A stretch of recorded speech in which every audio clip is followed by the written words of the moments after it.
जन्माष्टमी क्यों मनाई जाती है, जानिए इस कहानी में।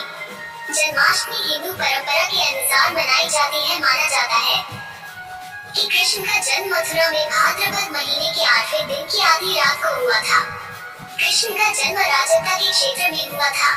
जन्माष्टमी पर सुने भगवान श्री कृष्ण की जन्म कथा। भाद्रपद कृष्णाष्टमी को श्री कृष्ण जन्माष्टमी कहते हैं क्योंकि यह दिन भगवान श्री कृष्ण का जन्म दिवस माना जाता है। इसी तिथि की घनघोर अंधेरी आधी रात को रोहिणी नक्षत्र में मथुरा के कारागार में वसुदेव की पत्नी देवकी के गर्भ से भगवान श्री कृष्ण ने जन्म लिया था। यह तिथि उसी शुभ घड़ी की याद दिलाती है और सारे देश में बड़ी धूमधाम से मनाई जाती है। जन्माष्टमी के दिन भगवान श्री कृष्ण की जन्म संबंधी कथा भी सुनते सुनाते हैं, जो कहानी इस प्रकार है। द्वापर युग में भोजवंशी राजा उग्रसेन मथुरा में राज्य करता था। उसके आत्ताई पुत्र कंस ने उसे गद्दी से उतार दिया और स्वयं मथुरा का राजा बन बैठा। कंस की एक बहन देवकी थी, जिसका विवाह वसुदेव नामक यदुवंशी सरदार से हुआ था। एक समय कंस अपनी बहन देवकी को उसकी ससुराल पहुंचाने जा रहा था। रास्ते में आकाशवाणी हुई, हे कंस, जिस देवकी को तू बड़े प्रेम से ले जा रहा है, उसी में तेरा काल बसता है। इसी के गर्भ से उत्पन्न 8वां बालक तेरा वध करेगा। यह सुनकर कंस वसुदेव को मारने के लिए उद्यत हुआ। तब देवकी ने उससे विनयपूर्वक कहा, मेरे गर्भ से जो संतान होगी उसे मैं तुम्हारे सामने ला दूंगी। बहनोई को मारने से क्या लाभ है। कंस ने देवकी की बात मान ली और मथुरा वापस चला आया।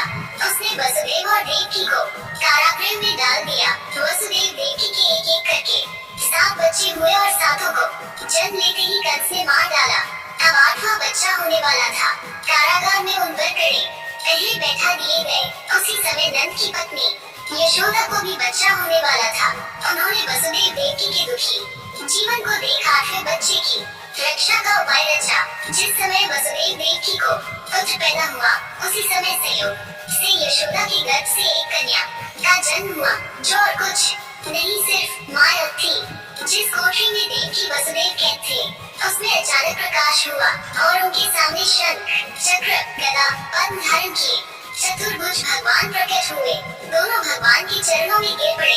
तब भगवान ने उनसे कहा, अब मैं पुनः नवजात शिशु का रूप धारण कर लेता हूँ। तुम मुझे इसी समय अपने मित्र नंद जी के घर वृंदावन में भेज आओ और उनके यहाँ जो कन्या जन्मी है उसे लाकर कंस के हवाले कर दो। इस समय वातावरण अनुकूल नहीं है, फिर भी तुम चिंता न करो। जागते हुए पहरेदार सो जाएंगे। कारागृह के फाटक अपने आप खुल जाएंगे और उफनती अथाह यमुना तुमको पार जाने का मार्ग दे देगी।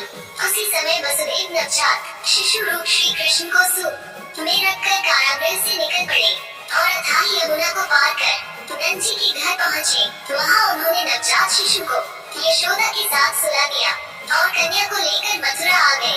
कारागृह के फाटक पूर्ववत बंद हो गए। अब कंस को सूचना मिली कि वसुदेव देवकी को बच्चा पैदा हुआ है।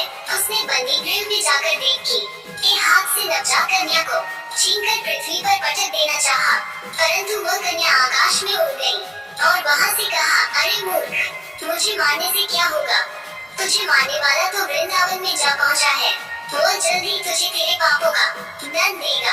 यह थी श्री कृष्ण जन्म की कहानी। अगर दोस्तों कहानी पसंद आई तो अपने दोस्तों को शेयर कीजिए और मिलते हैं अभी ऐसे ही दोस्तों, जन्माष्टमी के पावन त्योहार की प्रतीक्षा हर भक्त जरूर करता है।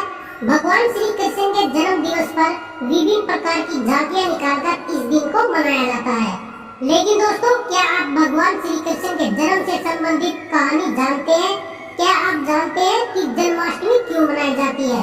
अगर नहीं तो आज की हमारी वीडियो में हम आपको पूर्ण कथा बताने वाले हैं, जिसके कारण जन्माष्टमी त्योहार मनाया जाता है। दोस्तों, वीडियो काफी ज्ञानवर्धक होने वाली है, इसलिए वीडियो को लास्ट तक जरूर देखें। दोस्तों, भगवान विष्णु ने इस धरती को पापियों से मुक्त करवाने के लिए भगवान श्री कृष्ण के रूप में अवतार लिया था। श्री कृष्ण ने देवकी और वासुदेव के 8वें पुत्र के रूप में जन्म लिया था। दोस्तों, मथुरा जो नगरी थी, उसका राजा कंस बड़ा ही जालिम और अत्याचारी था। उसके अत्याचार दिन प्रतिदिन बढ़ते ही जा रहे थे।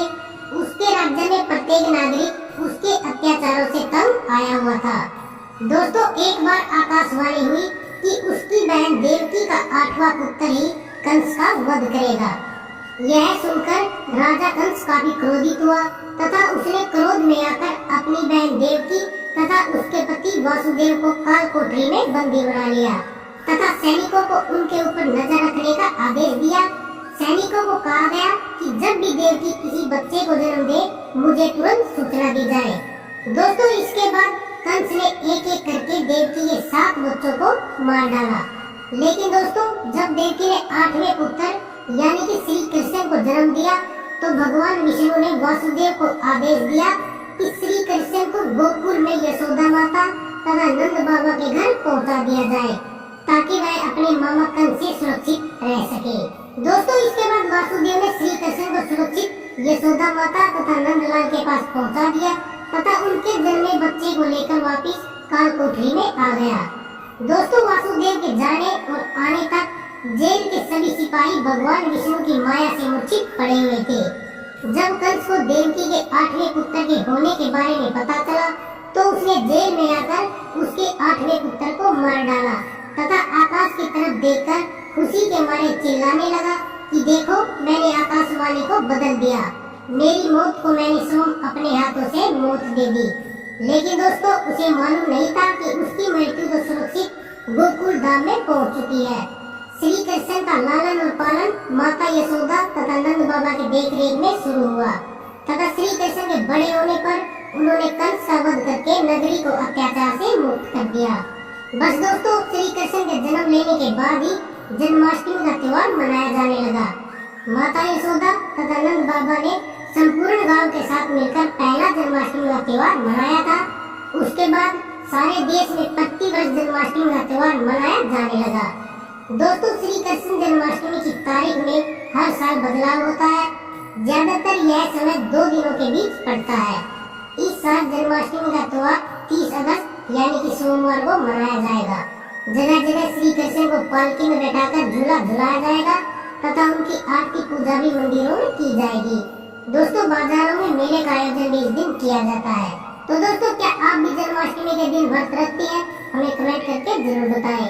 और यदि वीडियो पसंद आई हो तो वीडियो को लाइक करें, अपने दोस्तों को जरूर शेयर करें। और यदि आप हमारे चैनल पर पहली बार आए तो हमारे चैनल को सब्सक्राइब जरूर करें।